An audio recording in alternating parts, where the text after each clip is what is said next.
Hey, what's going on, everybody? This is Tyrone back with Tech Life. This article comes to you guys from 9 to 5 Mac. I'll leave a link to it in the description so you guys can check it out. So, the demand for the Apple Intelligence will drive an iPhone supercycle. So, which carrier is this going to affect the most? It's got to be AT&T.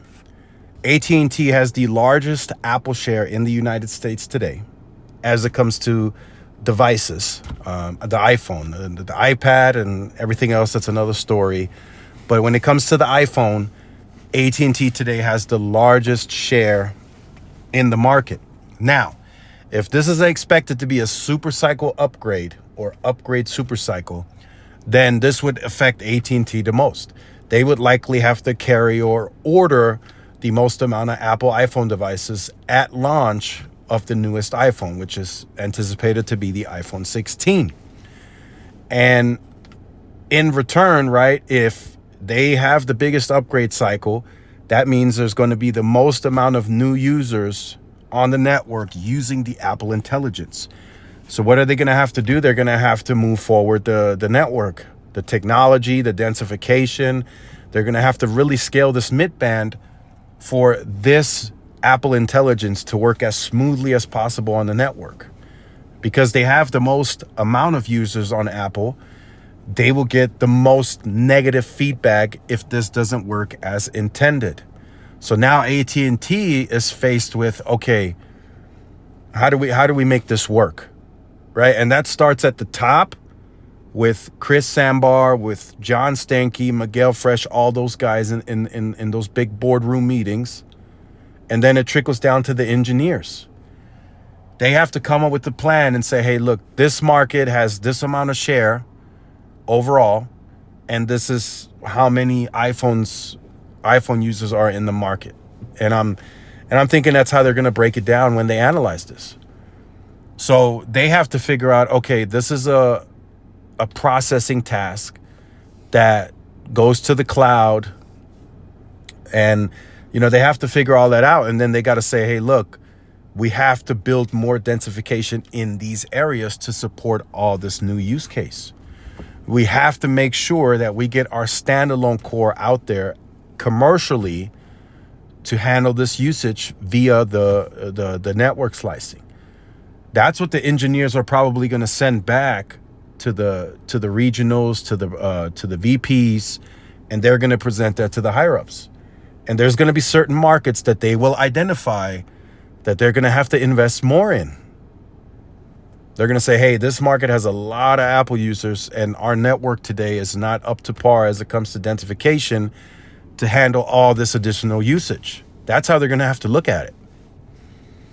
Or they're going to say, hey, we don't have nearly enough C-band and DoD on air actively to support this additional usage. So they might say, hey, we're at 40% of our sites today. We need to get that to at least 70%. Can we invest more? That's what I feel the type of conversations will be had back and forth between engineering, the VPs, and then the Chris Sambars and Stankies of the world. So that's what I feel. That's why I feel it needs to be, because AT&T has to look at this differently, right? Verizon and T-Mobile are going to be like, we already got enough C-band. We don't have that many Apple users. We'll be fine. AT&T, they have to look at it completely different. We have a lot of Apple users on the iPhone. We want to participate in the super cycle. We want to get more users onto a 5G device. But yet, this means they're all going to be on this Apple Intelligence, which is going to be another big use case that's going to hit our network. So now, this might actually be good for you, the consumer. Now, AT&T might invest a bit differently and say, hey, look, area of Chicago, we have high share. We got a lot of Apple users. Let's build additional densification. Or they might wait. This is also another process.